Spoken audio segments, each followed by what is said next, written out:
every 10 or 15 years, a film is produced that is so overwhelming, so forceful in its impact, that it becomes deeply embedded in the mind.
Persons under 18 will not be admitted.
Appreciate your choosing our theater.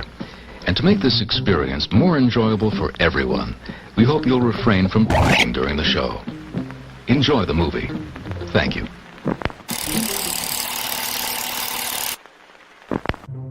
Everyone thinks because you're a zombie, you don't know good coffee.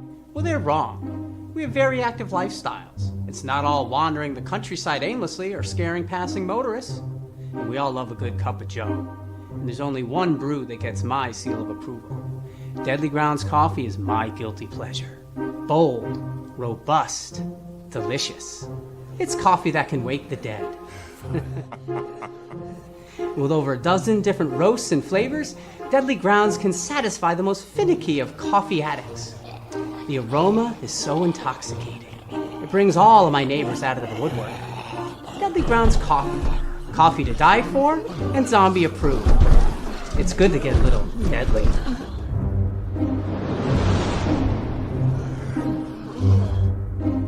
Use the front door!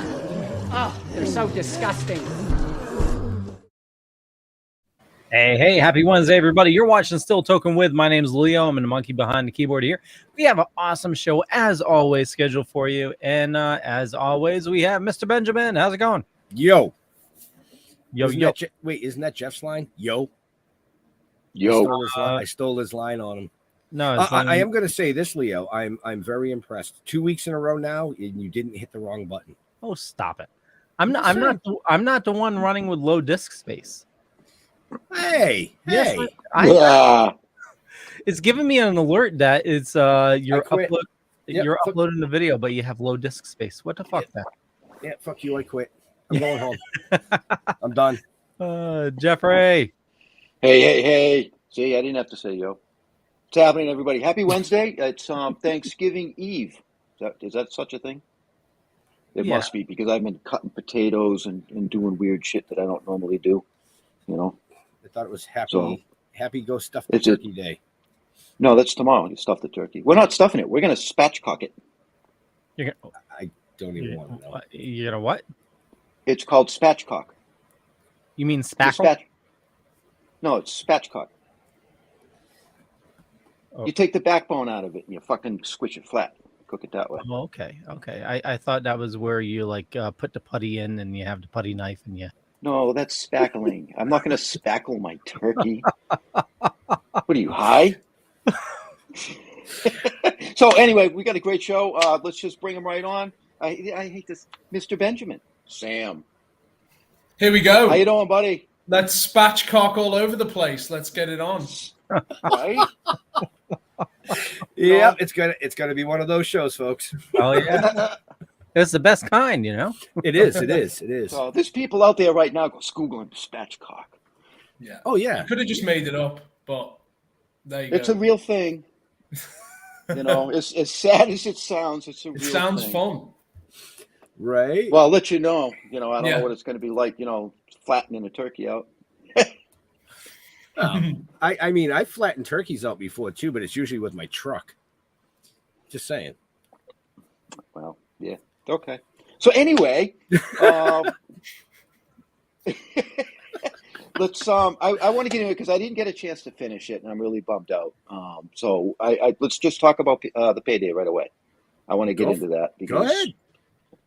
I put it on, obviously I got the screener and I put it on while I was peeling potatoes and cutting shit up. But I didn't get a chance to finish it. But what I liked about it was right from the get-go. And those kind of movies don't really do much for me. You know what I'm saying? You're more of a horror. I'm more of a horror kind of, but I like suspense thrillers too. So the way it was put together at the beginning made me just want, okay, what's going to go on next? Because it's that kind of comedy thriller. Yeah, that's what I would call it.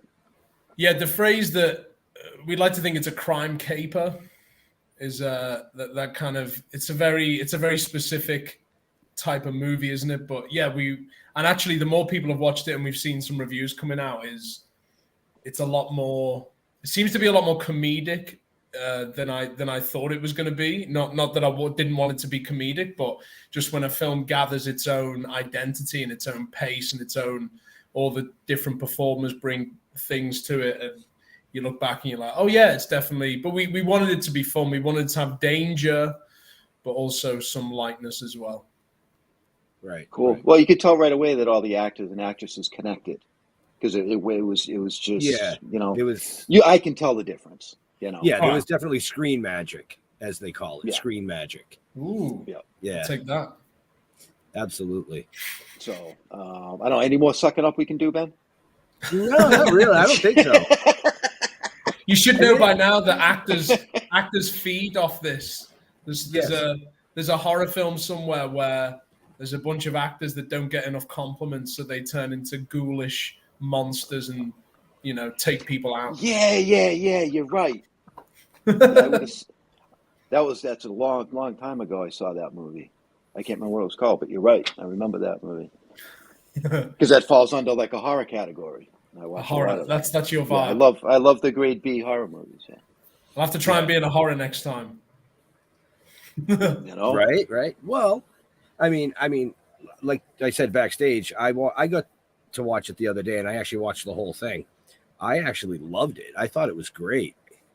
I mean, yeah. Hold on. Let me wipe it off. There we go. Okay, a little brownness going on. You know, Keep it coming. Yeah.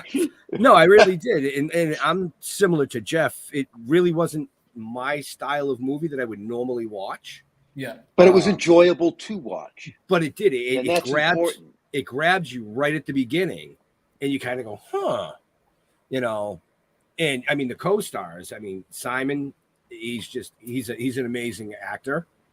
I loved him in a lot of stuff that he's done. So I kind of was like, oh, he's kind of playing a prick. I like this. Yeah, you know, and a good one. And a good one at it, you know. And it did. We don't want to give away too much because we really want all you people, because there's a lot of people watching. Right. We got the trailer though, right? Yeah, we'll get to that in a second. We want them to go out. We want them to watch this. You know, leave the feedback. Where can they see it? It's in the chat. Leo just put the link in the chat because somebody already asked. Well, that's the IMDb. It's in the fucking show notes up above or down below, where they always are. Right, Leo? Yeah. Okay. But we do have the trailer, so if you want to fire off the trailer, go ahead. I'll let you. Hold on, you got me trying to find out where it is on VOD.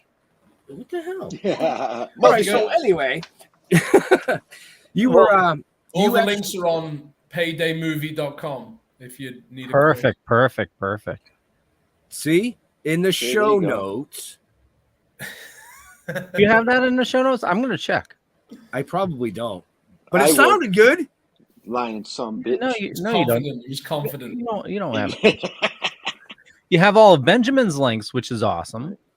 But Payday movie? No. Now, didn't you write the Payday?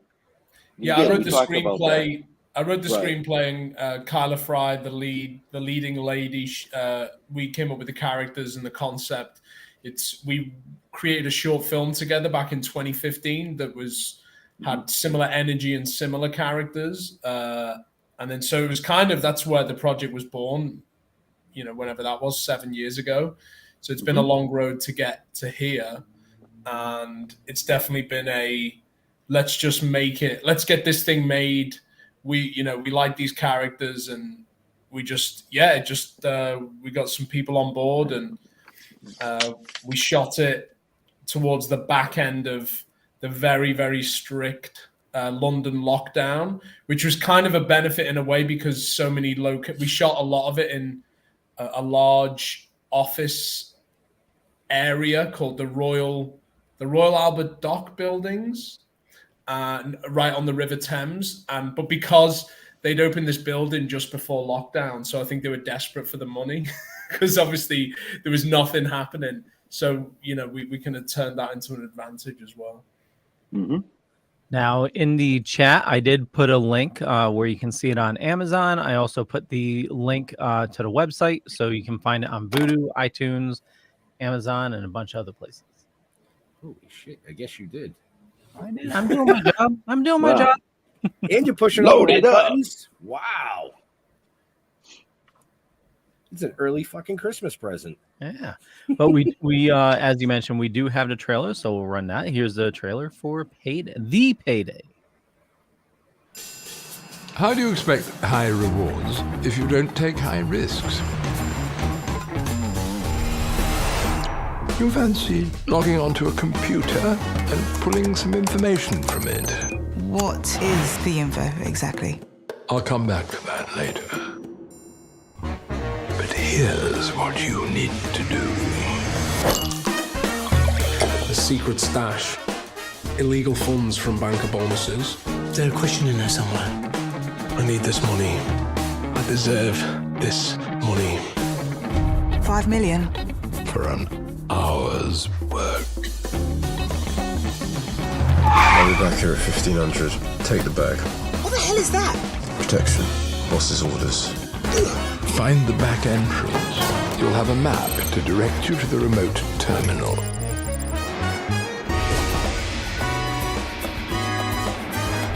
You in over your head? You've never done anything like this before. This is just a little one-off payday in between jobs. Just keep an ear out. Let us know if anything else out of the ordinary happens. It's done.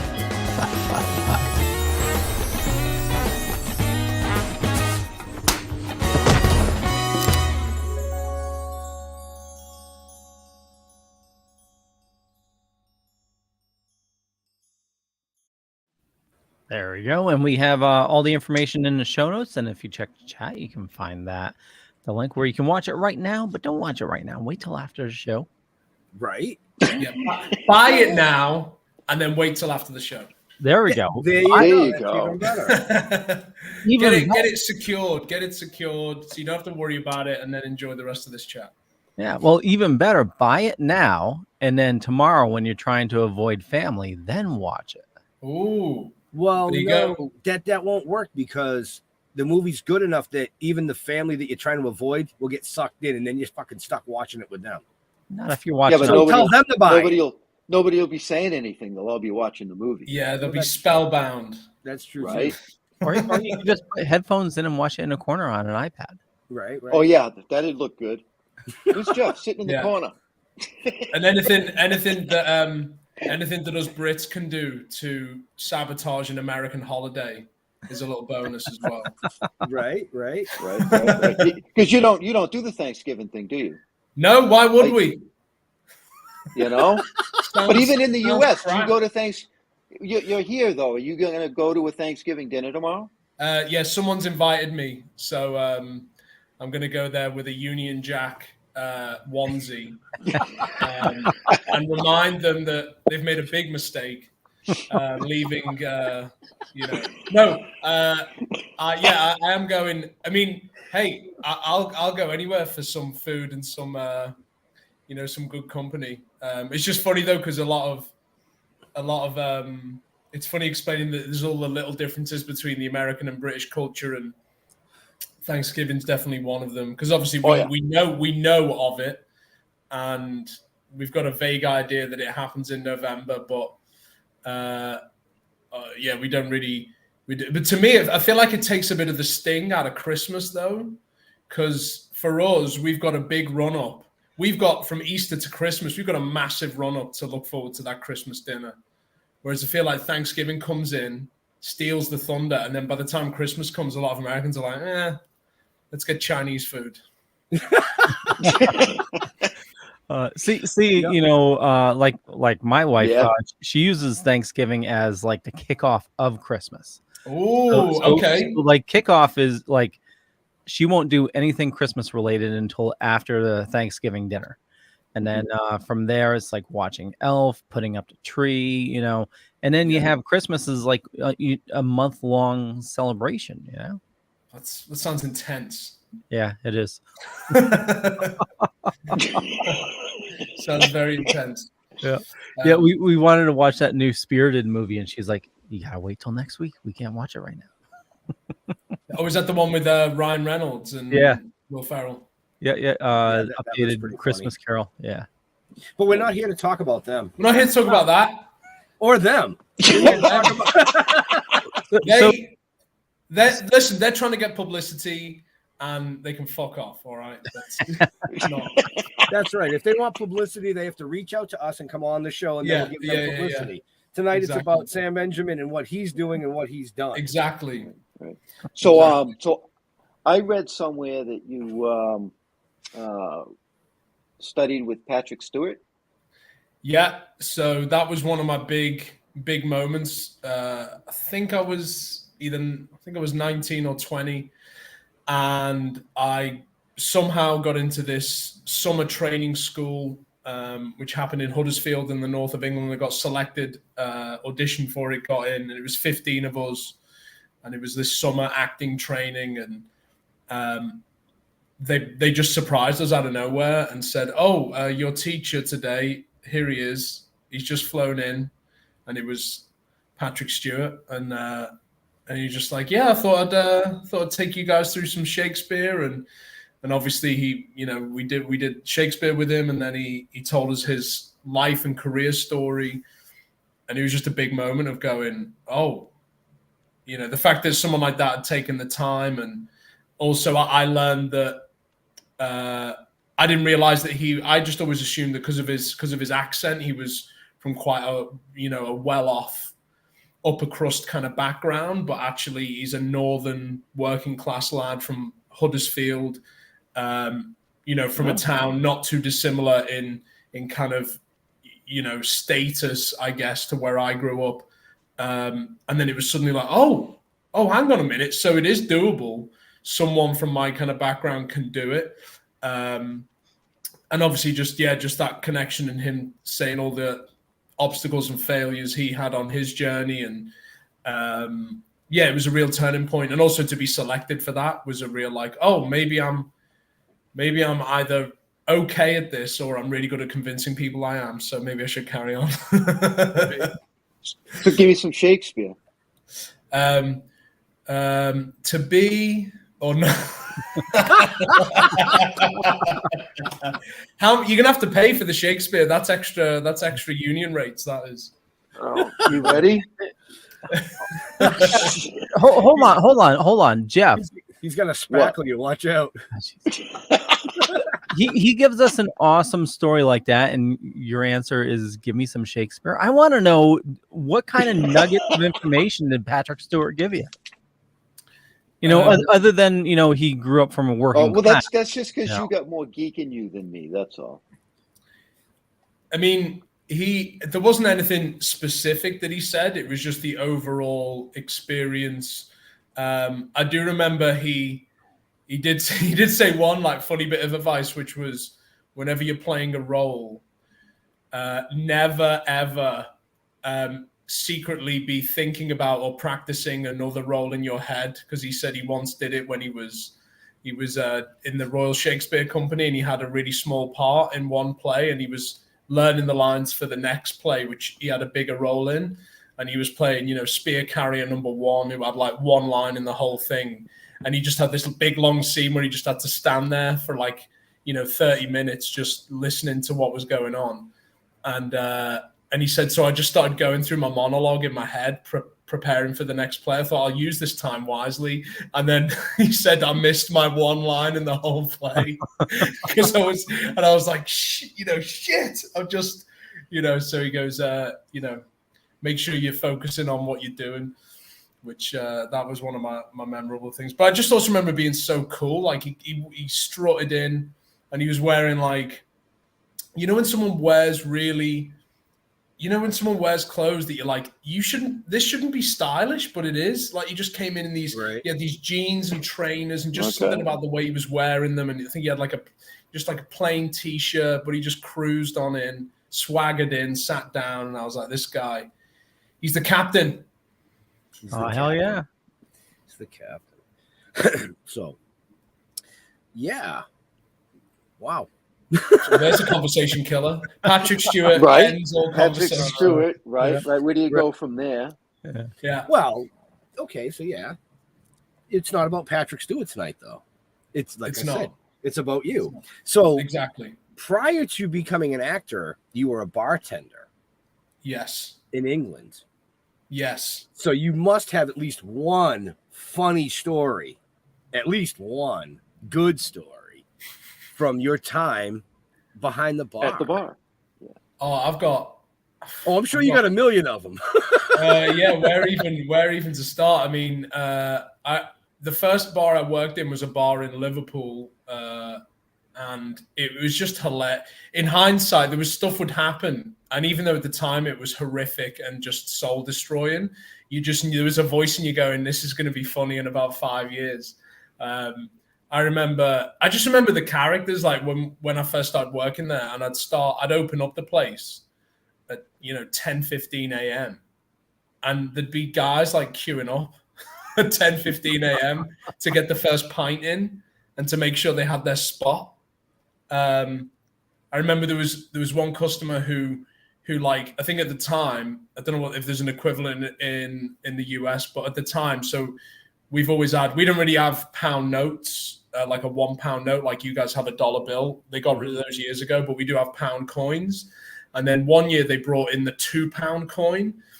And this one guy, I remember I gave him his change, and he just looked at me, and then looked at his hand at the coins, and he just like shook his head, and then he looked at the guy next to him and pointed at the coins, and he shook his head, and I was like, "What's the problem?" And the guy next to him was like, "Oh, have you given John a £2 coin?" And I was like, "Yeah, must have done, yeah." And he's like, "You don't give John £2 coins." Oh, right. Why not? And then this John was just like, he went on this big rant about £2 coins are a government conspiracy to level up the currency so that every vending machine was double the price. And he refused to touch any of those coins. And it was just like, wow, this is incredible. I worked in a bar in the Hammersmith Apollo in London, which is a big music venue, quite iconic. And I remember once there was obviously quite a few famous people would go, and I remember my favorite moment with a well-known person was I was at the bar, and then the interval was about to happen, so it was kind of empty. But there was then looked to my left, and there's this one tall guy in a black coat, black beard, black long hair, just standing there waiting on his own. And then I did a double take, and it was Keanu Reeves. Oh wow! And he was just standing there, just like.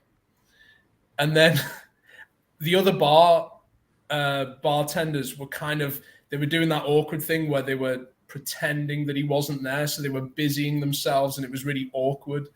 And I just thought, I've got to cut the awkwardness out here. So I just went, I just looked at him and I was like, "All right, Keanu."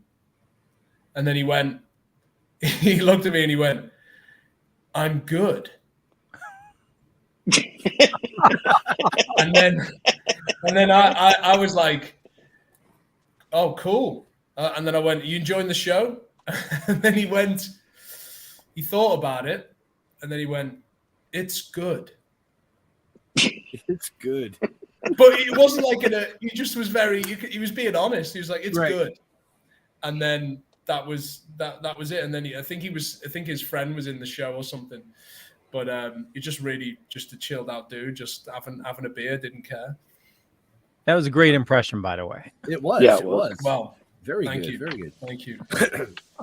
So I know we're here to talk about the payday, but that's not the only thing you've ever done or ever been part of.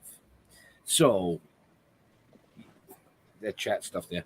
Tell us about The Few. Because that you've won a ton of awards for that.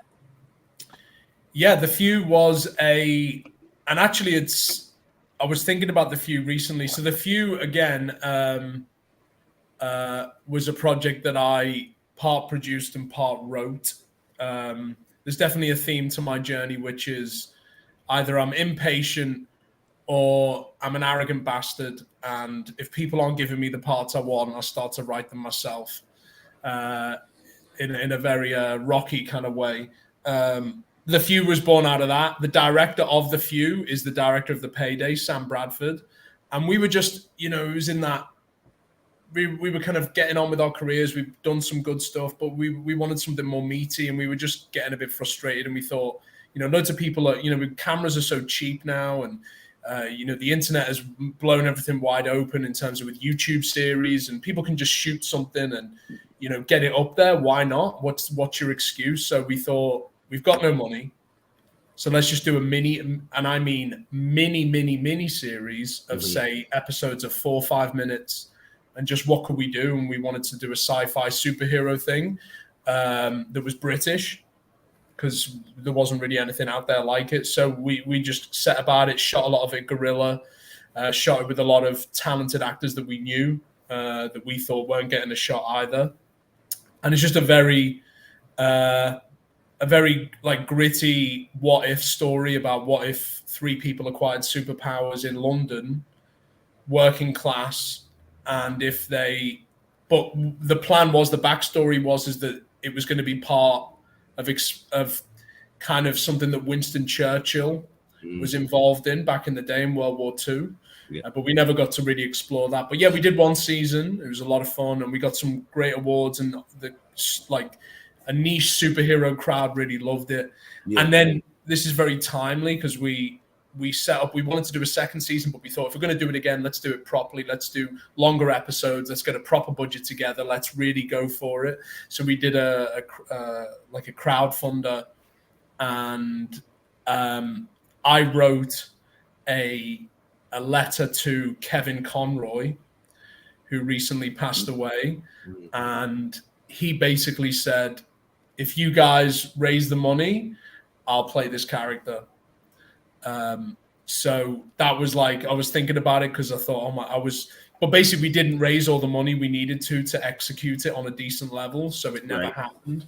But the second season would have been really incredible, and it nearly happened. And I've had a few close calls with, we've pitched it to people, and there's a bit where a producer has taken it on and shopped it around. And I had a meeting with Amazon actually in London about it. But I think, everything's timing, and I think they were lining up The Boys at the time. So it was kind of a bit, but it was great, and it was a lot of fun, and it was it's a really cool story.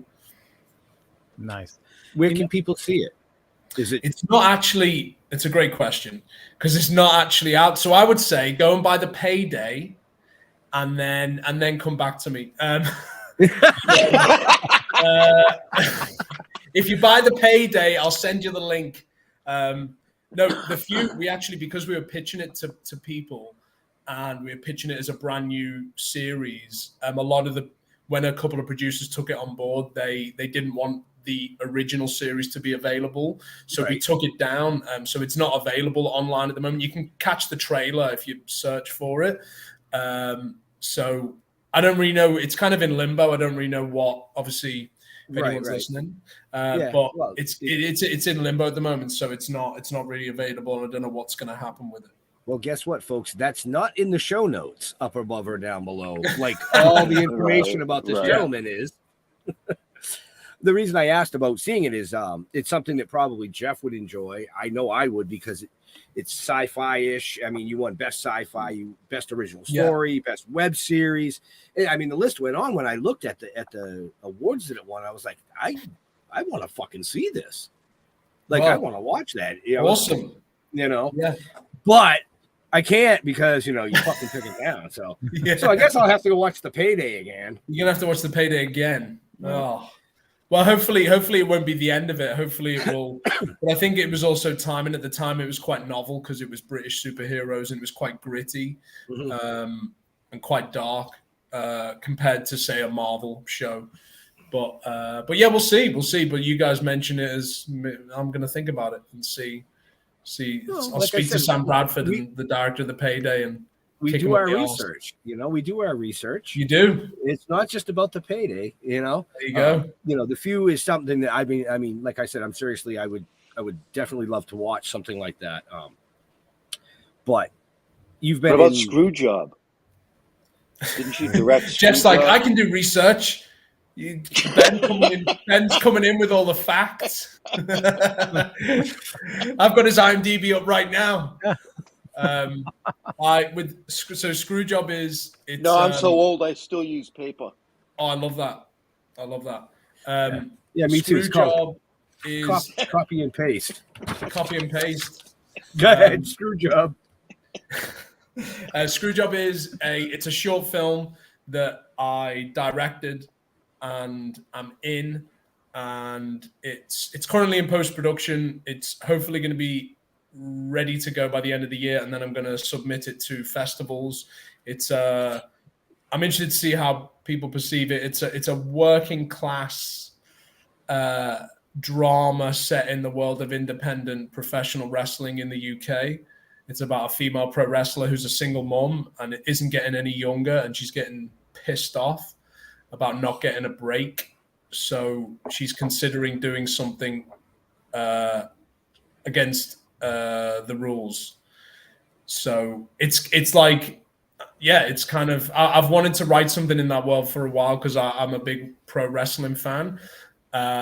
I feel like whenever, with the exception of, say, The Wrestler with Mickey Rourke, just from my interactions with wrestlers, and I've done a few movies with them, and I'm in awe of the sport and their profession, and I'd love to tell a story that really honors that and is kind of transcends the sport and gets other people into it as well.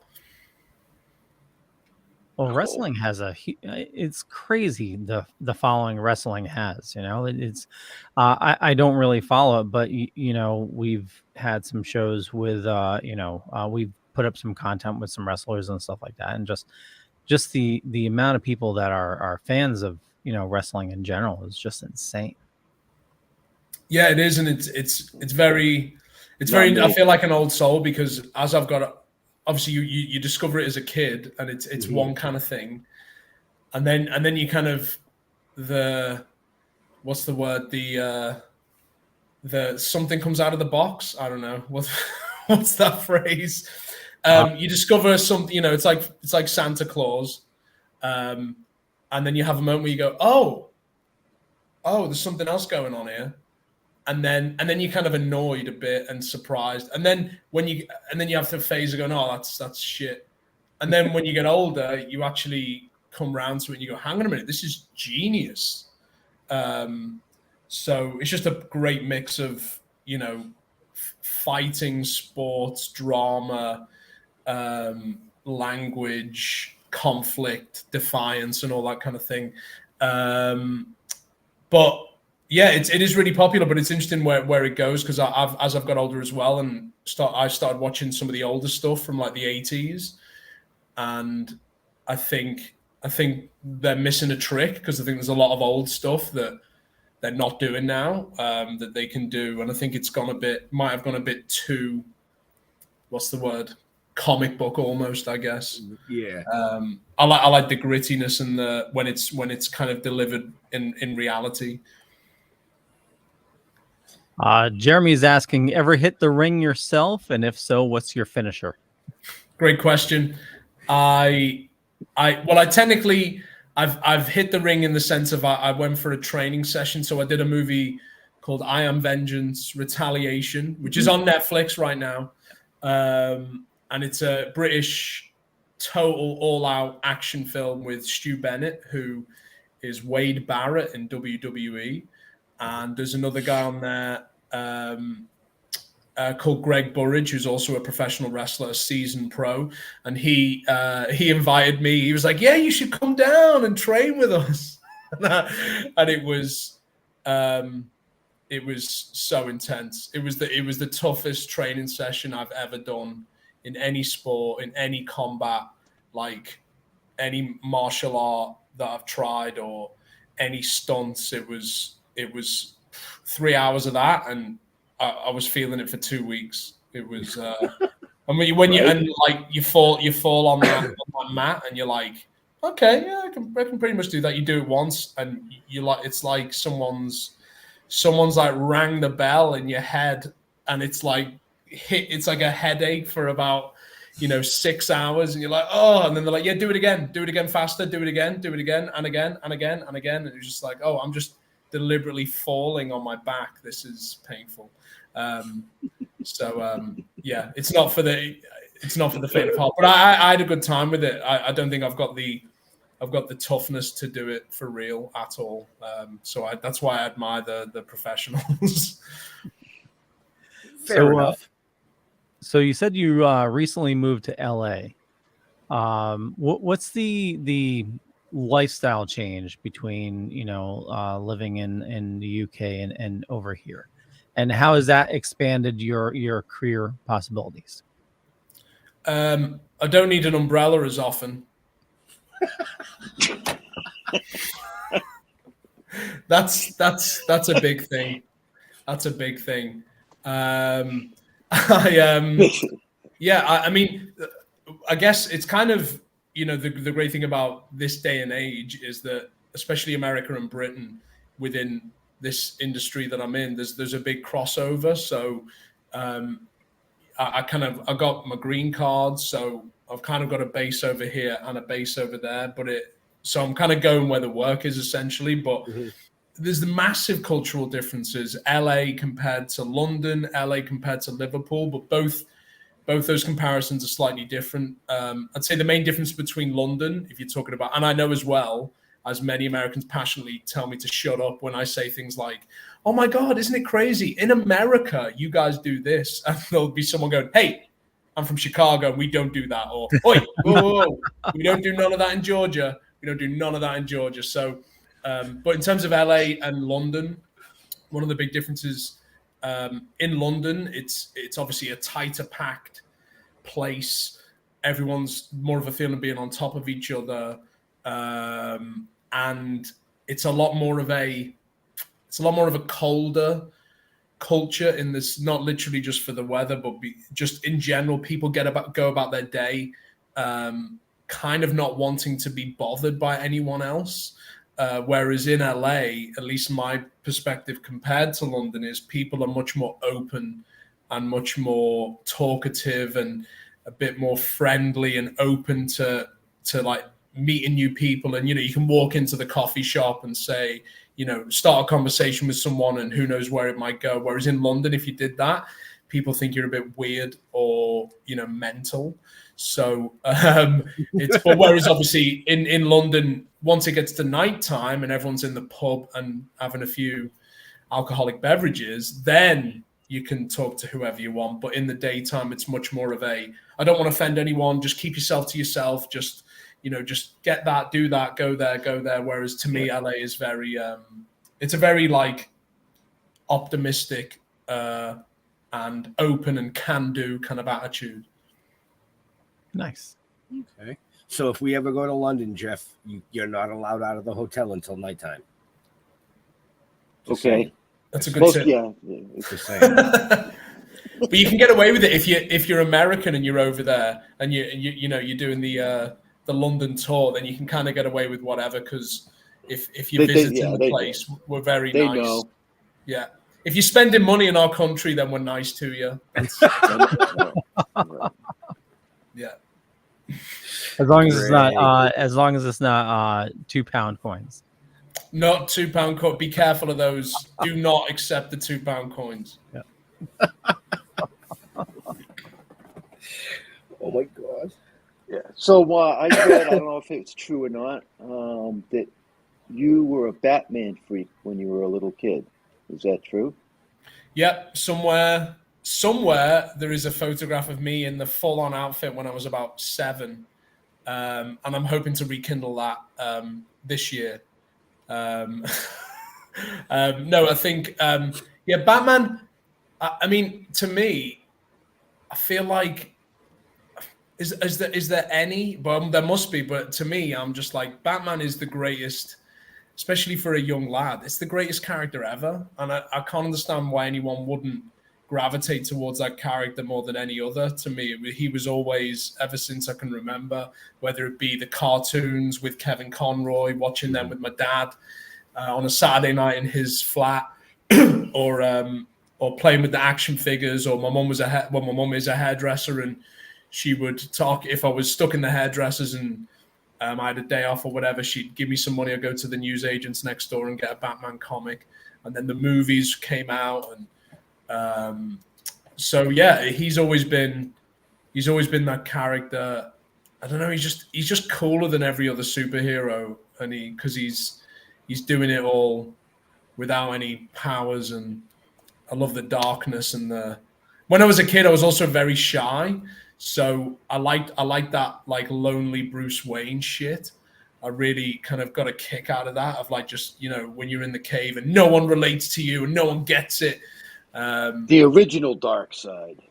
The original Dark Side, yeah. So I just think it's a character that just keeps on giving, and even every movie that comes out, like the latest movie, The Batman, I was kind of like, well, here we go, and I was absolutely blew me away. I was like, they've done it again.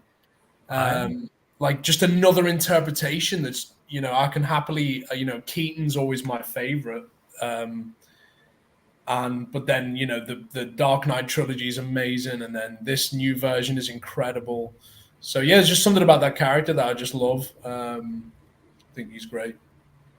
Yeah, I agree. The new movie is just friggin' phenomenal, and there's certain scenes where it's like they yanked it right from the comic. It's I haven't seen that yet. Did I see that? No, Oh, you got to seen see that it. yet. I haven't seen that. I was busy watching The Payday. That's fair. That's fair. That's fair. But when you finished watching that, when you finished watching The Payday, everyone should go and watch the Batman. No, but the new Batman movie is incredible, and I think it works. It works as just a detective thriller. It works as a dark detective thriller, regardless of whether Batman you like Batman or not. I think it's got like a David Fincher 40s noir, Zodiac, Seven, just grim, and even the way it was shot. I love that. I'm really into like the look of films, and the more I've been in the business, I think so many movies waste the possibilities of what you can do with the look of a film. In terms of just, let's just shoot it and it looks all clean. Whereas, stuff like the Batman, they've thought about the lenses and they've ran through it on 35 millimeter film, and they've framed it like a detective thriller, and all of that I think really adds to it. Oh yeah, and there's so many hidden things, like I don't want to spoil it for Jeff since he hasn't seen it, but there's like one shot in the beginning, there's like somebody in a window, and like if you knew to look for him, you could see him, but it's just like somebody randomly in the window, and it totally makes sense, later on in the movie, And yeah, it's a true Batman story, It's bringing Batman back to his roots because he's a detective, Yeah. Not only kicks ass, but he's just he's a detective. So everybody, there's your Thanksgiving double bill. Yeah, you've got the Payday and then the Batman. That'll cover you for 4.5 hours away from the family. So right. In the corner. In the corner. Yeah. But I know we have a bunch of new viewers because I'm watching the view count and a bunch of probably new listeners at some point. So why don't we show the trailer again? Yeah, totally. You did it at the beginning. You got to do it towards the end, for all those all those latecomers. So for just to give everyone a heads up as well on the trailer, is I wasn't happy with it because I said it should be all me and none of the other actors, but they said no, and I said I'm a producer on it. It should be just me, and they were like, definitely not. So we compromised on this one. Well, Sam, would you like to introduce the trailer? Maybe give a brief synopsis? So this is the trailer for The Payday, which is available now on digital on demand in the US. If you go to paydaymovie.com, it is a British crime caper heist movie with a bit of romance. Check it out. How do you expect high rewards if you don't take high risks? You fancy logging onto a computer and pulling some information from it? What is the info exactly? I'll come back to that later. But here's what you need to do. A secret stash.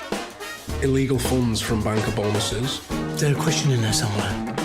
I need this money. I deserve this money. 5 million? For an hour's work. I'll be back here at 1500. Take the bag. What the hell is that? Protection. Boss's orders. Find the back entrance. You'll have a map to direct you to the remote terminal.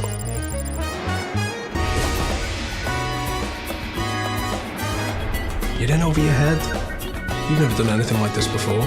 This is just a little one-off payday in between jobs. Just keep an ear out. Let us know if anything else out of the ordinary happens. It's done.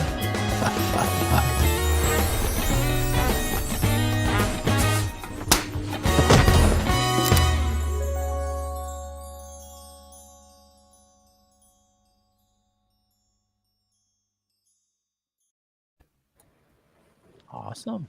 Very cool. Very cool. Yeah. So Mega Chris is asking, what episode of Doctor Who were you in? I was in Knock Knock in season 10, which was the Peter Capaldi. I think that's the first Peter Capaldi season. I It's a season with David Suchet, who played Poirot for a long running stint, and I basically play the cocky estate agent that they should have gone with, but no, they went with the haunted house. So there you go. They've learned their lesson. Here's a funny. I'll tell you a funny. I think you guys will enjoy this. A funny story from the Doctor Who audition. And I don't know why I did this. I was just in a very funny mood. I went in, and I knew the character. He's in the first, like, whatever, the opening sequence of the episode.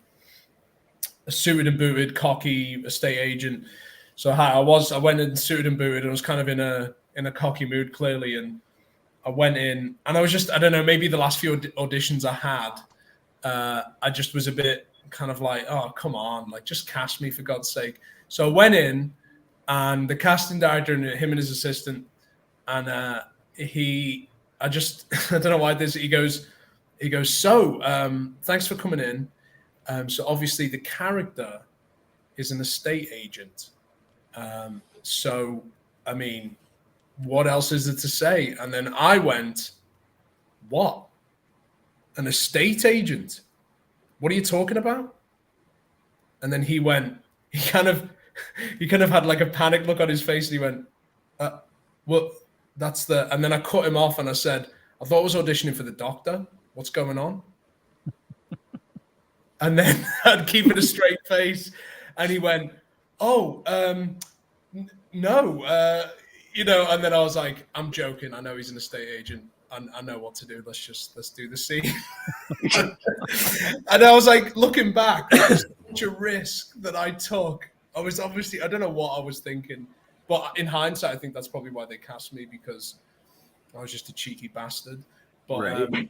But I don't know why I did that. But it was a risk that paid off. Sometimes you got to. I think that's the the Liverpool-like sense of humor that I grew up with. So I did actually. There was another audition where it went completely the other way, and it was to play this police officer character in a really cool. Thank you, Mega Chris. I was playing a police officer. I went to play a police officer in this it was like a 6-part BBC series. It was quite a big director, and I went in and I dressed in a like a police officer, aside from the uniform, but British police officer, white shirt, black pants, black shoes, and really put effort into making him look like a cop. And I walked in, and the director went, "Oh," he said, "You've dressed up, haven't you?" And I just thought, why did he ask that? I'm auditioning to play a police officer. So I just said, yeah, I am dressed up because you know what? I've got a really important interview after this. So I thought I'd dress up. And he hated it. He absolutely hated it. But I just was like, I'm auditioning to play a policeman. You want me to come in my denim jacket? Like, what are we doing here? But didn't get that part. So learned the lesson there. Threw a £2 coin at his face and then left. Here's your £2 back. Yeah. Give me my £2. Right. So you've had the pleasure of actually working on a bunch of really cool things, from Justice League to Peaky Blinders, War of the Worlds. What were some of your favorites? If you have favorites. They're all different, and they're all favorite. There's like favorites that stand out for different reasons. The War of the Worlds, the BBC War of the Worlds. I don't even know what that's on in America. It's definitely on one of the streamers. It's only a 3-parter, and it's really cool. It's a period drama version of it, and that was a blast because I had one meaty scene with Eleanor Tomlinson, who was the lead, and she was just incredible, and the two of us. So you get on set, and sometimes you have an actor and they're really cool and they do the job and you're like, okay, this is going to be cool. But then other times you go on set and the other actor starts giving you the lines and you know that they are in there and all you got to do is listen and ride what they're giving you. and it's this really beautiful magic that happens, and that it felt like that on that show. So I was really proud of that performance. And then I played a small role in Zack Snyder's Justice League, which was just amazing because of the scale of the project, the fact that it's a movie with Batman and the DC heroes in it, and working with Zack Snyder, even though it was brief, was just, again, one of those kind of like a Patrick Stewart moment where you go, oh, this is amazing. So it's Would you play like a garbage man for a minute or something? I played Garbage Man number 4. Number 4? Okay. But number 4, he was the most masculine, good-looking one. So, it was, and Garbage Man 4 turns into this superhero in like 10 films time in like 2050. So that's what they told me anyway.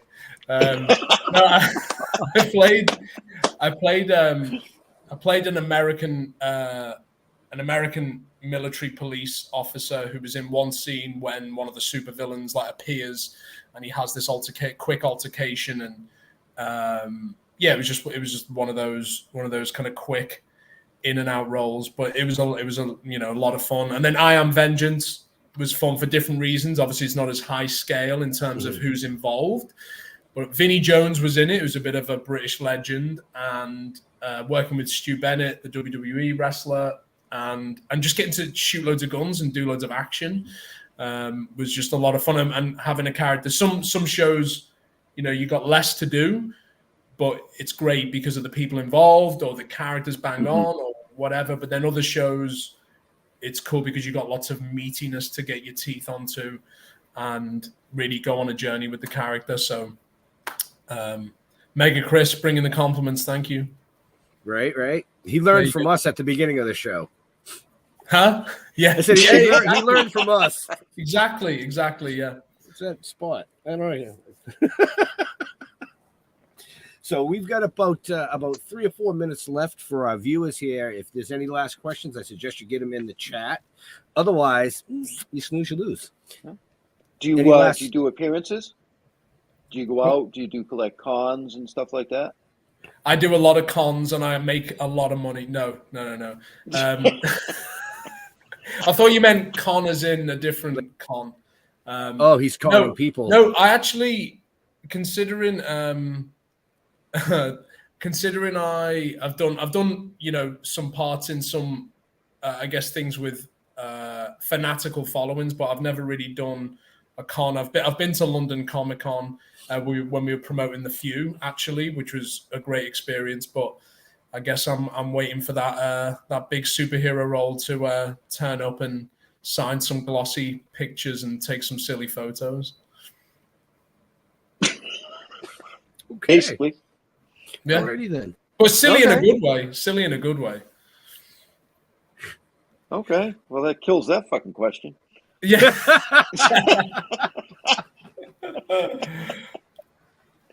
Right? Oh shit. Yeah. No, I'd love to. I'd love to, Jeff. If you know any cons, let me know. Okay. I might know a few. Okay, great. Well, so over on the East Coast, I know we have a lot of cons where a lot of indie movies will they'll make the rounds. They love guys like you. Eat you up. Totally. Sounds good to me. Sounds like a great Thanksgiving. Mega Chris want to know, did you meet the Doctor when you were on set?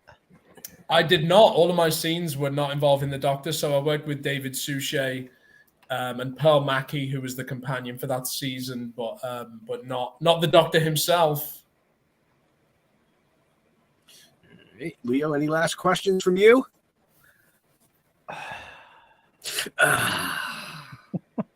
Was that a hard fucking question? So what do you got coming up? What's in your head? What do you want to do next?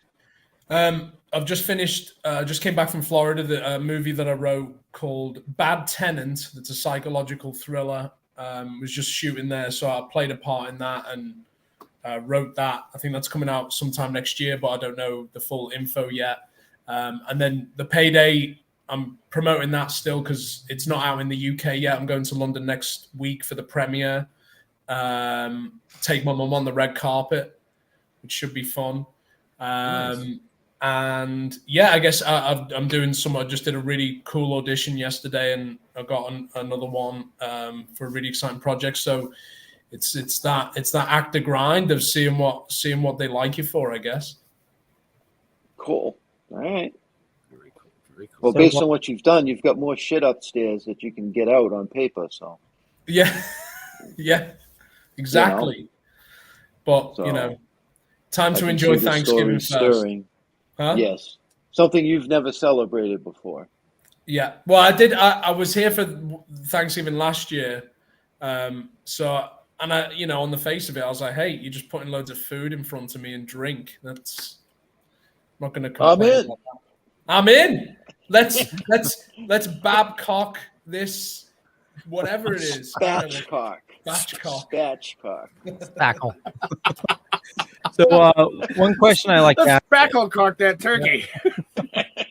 One question I like to ask everybody is, besides wrestling, what do you dork out about? Like, we've talked to some people that like, hey, I love, learning about like, old sunken vessels, or, I collect, trains or something like that. What's something that you do on your off time that you absolutely love? Do you play board games? Do you, do D&D? What If do you you shut up, he'll answer you. I'm just saying. He went to talk like 3 times. He was like, So good, Leo. I like the excitement. Yeah, no, so do I. I'm just teasing. Well, you've said, what's the most geeky? What do you geek out on apart from the thing that you mentioned that you geek out on? Yeah, exactly.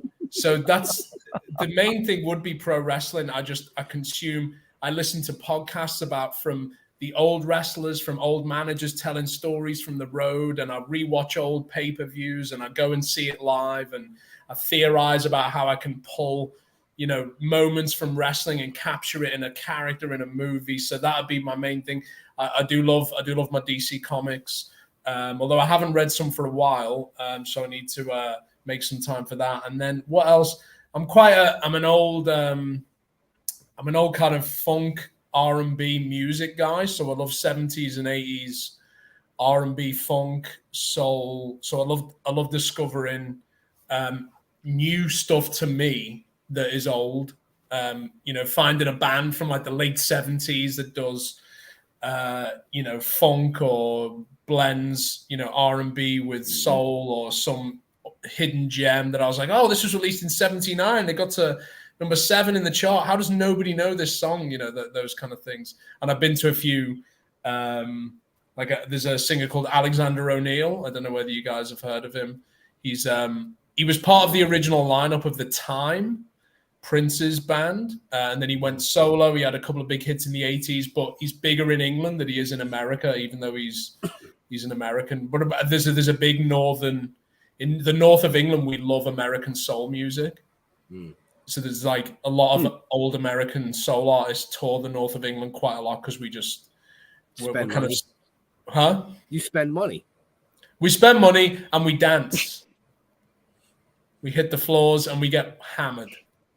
And they throw £2 coins at you. We throw £2 coins not at them. We drop them into our drinks and then drink it. Well, one little suggestion, if you wanted to get back into DC, being a Batman fan, I'd say check out like the last 5 issues of Batman. There's a new writer, Chip Zdarsky. He's known for writing for Daredevil. Fantastic writer. Nice. Batman for like the past couple of years has been pretty like blah. Like the beginning of Rebirth was good, but I'd say definitely check out like the last 5 issues. It's nice. really getting good. And if you haven't read it, Batman Earth 1. I've read it. Oh, awesome. They released volume 3, I think. I've only read volume 1, so maybe I should get on that. Yeah, definitely pick up volume 2 and 3. Really good. Yeah. Slacker. There you go. He was busy filming The Payday. Which is available now. Right. Paydaymovie.com. Yeah, and you can find all the information in show notes up above or down below, depending on where you're watching or listening to us. Right. And Ben, anything else before I wrap it up? Nope. Do your thing. Okay. So I want to thank everybody for watching this fine evening. Want to wish everybody an awesome Turkey Day tomorrow if you celebrate it. For me, just Google Leo Pond. You find a bunch of stuff. Could be true, could be not. I'm not going to say which is which, but I run the Dorkening podcast network. We have a ton of shows on a network. There's a lot of awesome people doing a lot of awesome stuff, like the Token Dead guys here. And with that, Sam, where do you like people interacting with you? Anywhere and everywhere possible. But maybe you could start with at Sam Benjamin Now on Twitter or Instagram. Perfect. And with Twitter possibly going down the toilet, have you thought about going somewhere else? I thought about going to the town square and standing on a bucket and just shouting random things. Okay, that works too. Jeffrey. Oh, it's my turn. Hey. No, I wasn't sleeping. That was a great show. Thank you, Sam. I enjoyed that. Learned a lot. Because shit, I got to watch now. Thanks a lot. Cheers, Jeff. So, stilltoking.com, the Token with the Dead on Facebook. And, that's where you're going to find out everything you need to know. Yeah. And, Jeff, you're not on Twitter? I'm not. No, he's not. No, but we are. No, I'm not. I never was. I was never a twit. He's always a twit. Go spackle your turkey, will you? Go and cock block your turkey. Yeah. You're cock blocking a turkey? What? What the fuck's going on?